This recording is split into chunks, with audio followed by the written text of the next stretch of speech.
Let's learn how to join your granny squares by using the front flat slip stitch.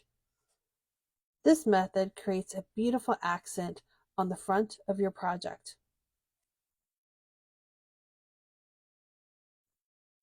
To get started, go ahead and lay your granny squares into your desired pattern. You want your granny squares facing up, which is the right side. You want your wrong side facing down. And for this method, we are going to be working into the back loop along the edge of the squares. So it's going to be the two loops facing each other. Okay, you're going to grab your yarn. I am using a slightly contrasting color for this tutorial. And you're going to start with your slip knot. And when joining, we are going to start in the corner. Now my granny squares, their corners have two chains. This top chain is going to be for this side. The second chain will be for working along the bottom. And we're going to insert from front to back. It's very important you keep this in the middle. And then you're going to insert into the back loop of the corresponding chain on the next square.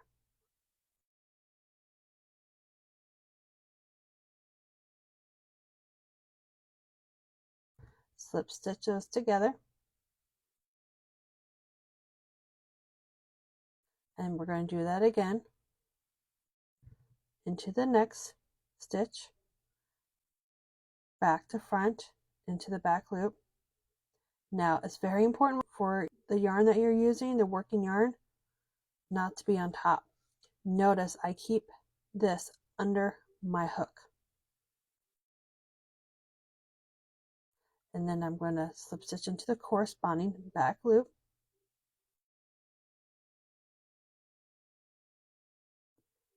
And slip stitch that together. Keep my hook over this yarn. And go into the next one. Keep it over the yarn and go into the next one, next back loop, and slip stitch.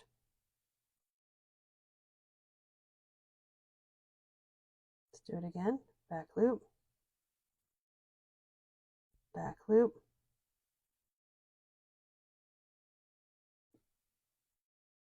slip stitch.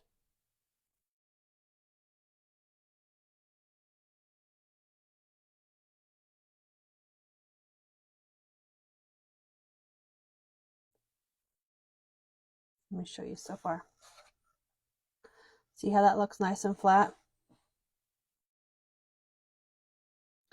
It's flat like that because we're keeping our working yarn underneath our hook.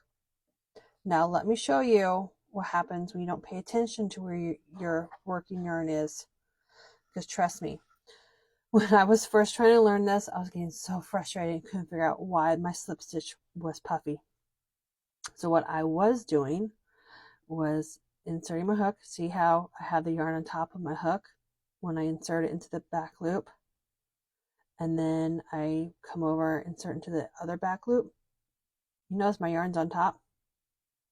And I'd slip stitch it. Let me do it again. My yarn is on top. I put it through the two back loops. Slip stitch it. It causes it to raise. Just because my working yarn was on top of my hook as I was inserting my hooks into the back loops. It doesn't lay nice and flat. It starts getting puffy and tilting to the side.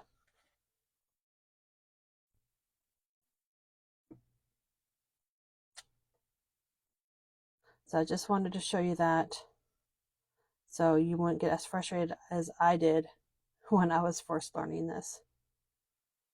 Okay, so I'm going to continue down the top, doing my slip stitches into the back loops while making sure my working yarn stays under my hook. And I'll see you at the end. Okay, I got 2 more stitches to go. I'll admit that this way you do want to take your time. It does go by a little bit slower, but the end result is worth it. Okay, I'm going to end on the first chain 1. Oops, my hook went, I accidentally let my yarn go over the hook. Remember, we got to keep that under. Let me bring my hook around, go from front to back on that back loop. Same thing over here, and slip stitch. Okay, look how nice that looks. See how flat that is?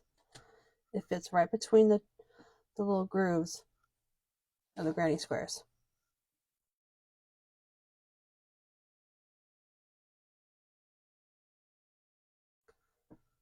Okay, and then we're going to continue just like we did with the last one. You take your next 2,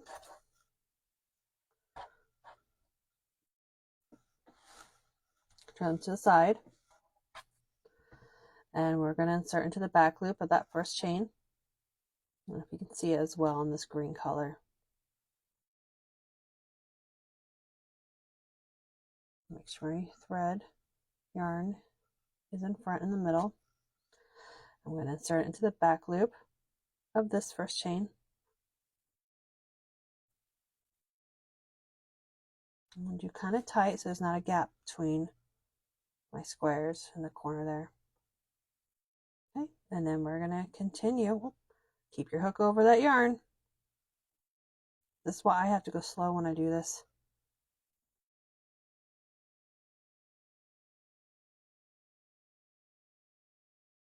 And trick with this too, you don't want your slip stitch to be too terribly tight.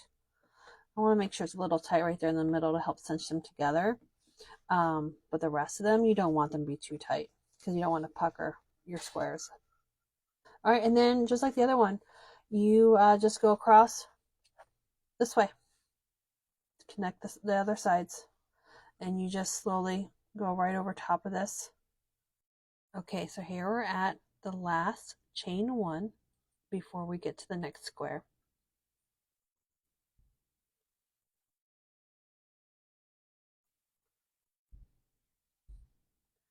Keeping that working yarn underneath the hook. Okay, there we go. All right, so now we're going to cross over into our next set. And we're going to start in this chain right here.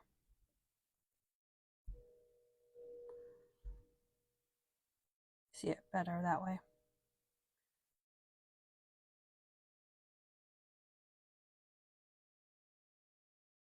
Back loop, and here's a corresponding chain, back loop, and you want to do this kind of tight so there's not a gap at the 4 corners. There you go. And then we'll continue down the row, slip stitching your back loops. And that is how you do the slip stitch on the front of your granny squares. I love it. I think it just adds a nice little extra, little accent to your project. That's the front, and that's the back. All right. If you have any questions, feel free, give me a comment. If you haven't already, give me a follow, and I'll see you at my next tutorial.